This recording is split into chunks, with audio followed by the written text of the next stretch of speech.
Tommy Lloyd shows some real concerns and some real questions about some accountability and defense for the Arizona Wildcats.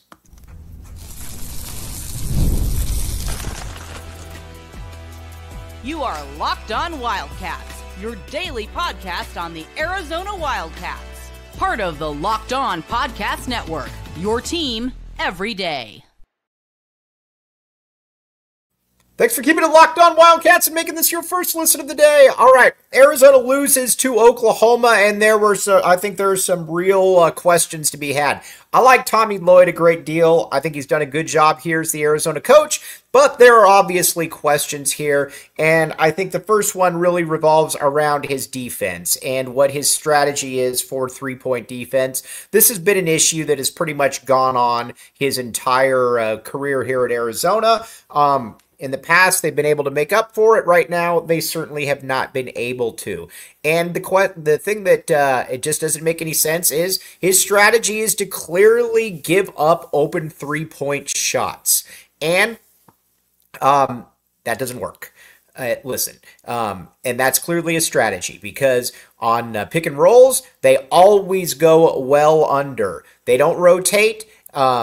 When they get, or they don't rotate properly when they get beat. And the other thing that is also, I think, very concerning about it too, is that when Arizona gets close, like against Oklahoma, you gave up 4 straight wide open threes and none of them did anything but hit the bottom of the net. That is a problem. That is something that has never made a lot of sense to me. And when I say it doesn't make a lot of sense to me, it makes no sense to me.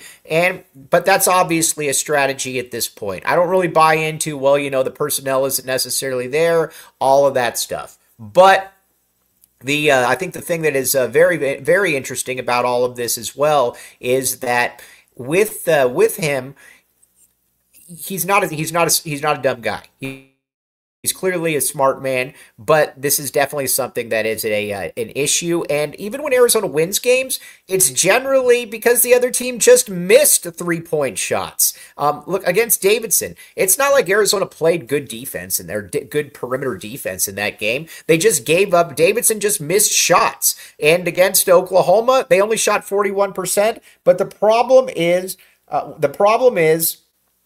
that those games weren't even close. And I think that is those defensive performances aren't even close. And I think that's what you're going to keep coming back to is why does this keep happening? And why is this a strategy, I guess? That's the other thing that I don't think makes a lot of sense. Certainly doesn't make a lot of sense to me at this point is why is that a strategy to just give up open threes? Now, again, I get it. That you're also, listen, sometimes you're going to be a little bit constricted by what you can do. I get all of that. But at the same time, though, this is also something that is a massive problem. And, Duke and I think John Shire put it well when he said, listen, you keep letting them go, and eventually we're going to get open looks. And that is, again, that's the problem that I think you're encountering if you're the University of Arizona, is that the book is out, that you're going to get open looks. And at some point, then, that also has to come into the accountability factor for Tommy Lloyd. And I think that is the issue here, is the accountability factor. There is no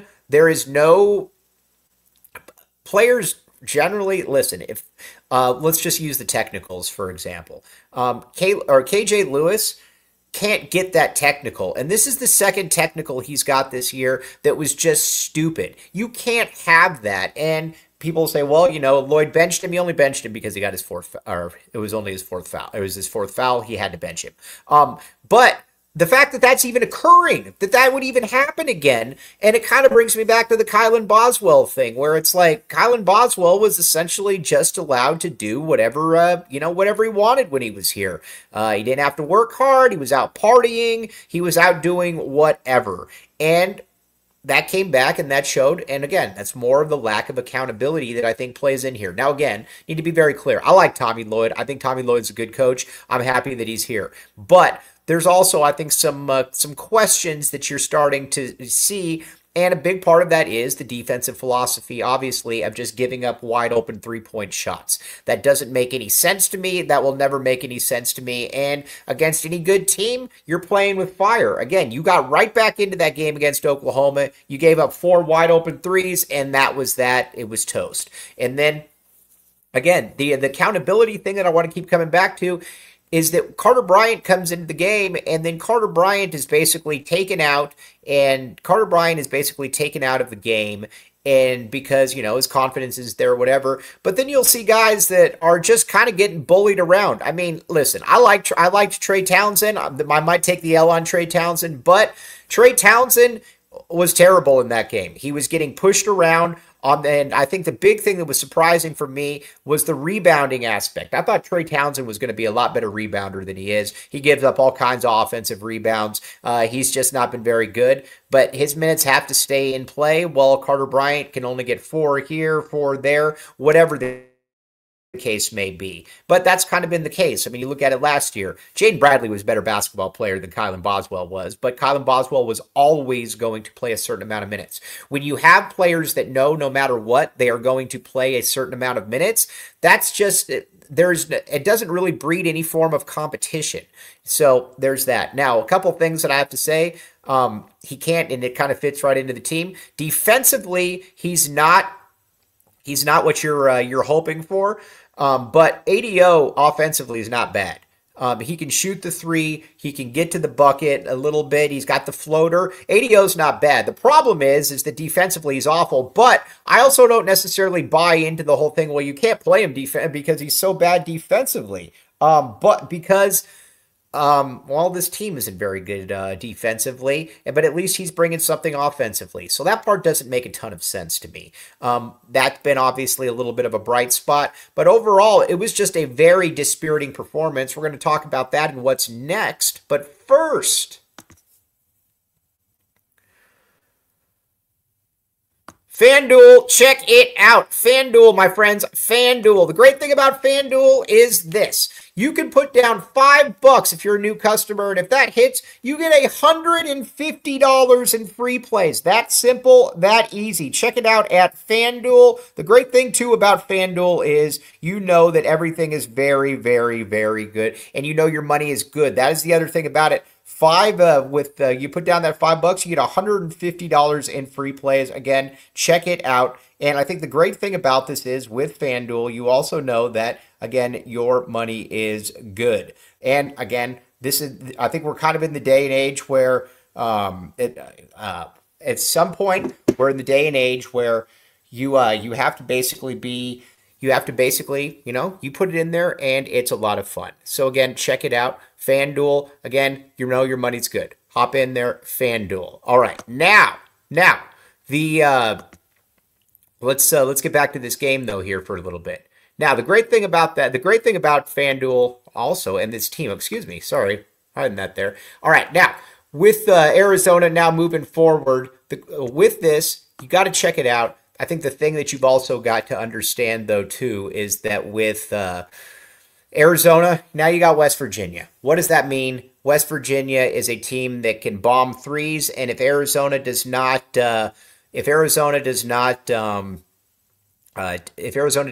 care of that, then they're going to lose another game. This is something this team should be better. I don't care what anybody says. This team should be better, and I think that is the question. That is the thing. Why isn't this team better? Now, you could say it's limited personnel, but Jaden Bradley's good. Caleb Love is good. I think with KJ Lewis has just not gotten much better. And that's something that I think a lot of people were banking on being better, is that KJ Lewis has to get better, or had to be better, and he's not really showing that, and he's kind of acting up. Mo Crevis is limited, and not only is Mo Crevis limited, it's also something where you just kind of look at it and you're like, there's always going to be a little bit of a question there, but it's right back at it. Now, again, I'm not giving up on this team, but I would love to see more minutes for Carter Bryant. I think Carter Bryant is a talented player. I think Carter Bryant's got a lot of skill to him, but at the same time, I think Carter Bryant also is someone that, yes, I get it. You're going to take some lumps. I get it, but you got to be able to play. You got to be able to play him more. Because again, he's a good player, and he's the one that's I think he's got some upside. Some of these other dudes just don't have upside. Now, the other thing that we got to talk about too is the internationals. The internationals are not. The that Tommy Lloyd has brought in are just not good enough. I don't know what else to say. Henry Vasar is just kind of meh. Krivas is okay. I don't see Krivas playing in the NBA. That is not something that I see whatsoever. Philly B, obviously not good enough. You look at some of these other players as well. They're just not good enough. And I think that's kind of where we're at with this one, is that they're just, a lot of these guys just aren't good enough. But when it comes to Caleb Love, you got to get Caleb Love back doing what Caleb Love does. Caleb Love needs to be aggressive. And you know what? If that means that he's going to take some bad shots, that means he's going to take some bad shots. I totally get it. But you've got to get back the player that you had in the past. Because again, that dude was an All-American last year. He was a Conference Player of the Year. Right now, he's hesitating. When he's getting into the lane, he's not doing what he should be doing, and it just doesn't look right. It doesn't look good. And I think that you've got to look at it and be like, okay, well, what is that next step then for Arizona? And I think the thing that you've got to look at is, what the next step for Arizona is, you've got to start with the defense. That's where you've got to start.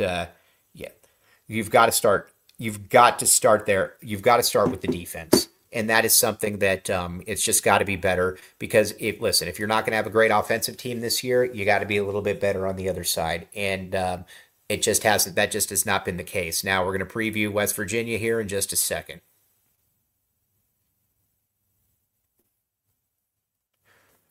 Thanks for keeping it locked on Wildcats and making this your first listen of the day. I am your host, Mike Luke. All right, now let's talk a little bit then about West Virginia.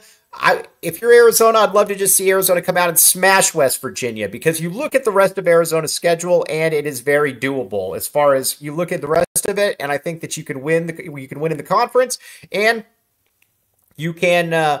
If you win out, then all of a sudden things are a little bit easier. I'm very hopeful that can occur for Arizona. And again, I am not giving up on this team yet. We will see how this one does all play out, but I am not giving up on this team yet.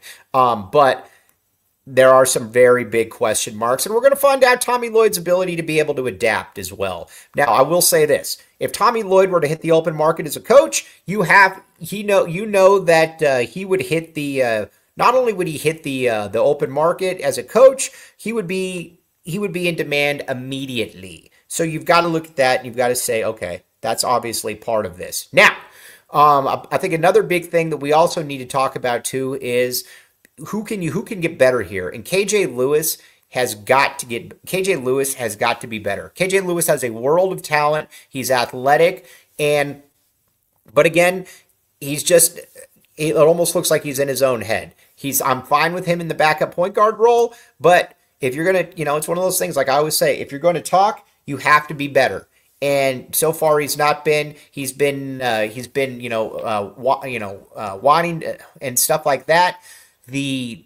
What I look for too is just like I said, I'm going to keep going back to this, more player accountability. You've got to have that. These players got to be able to step up. They've got to be able to be better. And hopefully that's the case. Hopefully we're sitting here tomorrow on the post game talking about an Arizona victory, because then look at that. You're like, okay, then you've got UCLA. You've got some other games that are very, very winnable for Arizona. But this was a big step back. There's no doubt about it. This was a neutral game against a team that's okay.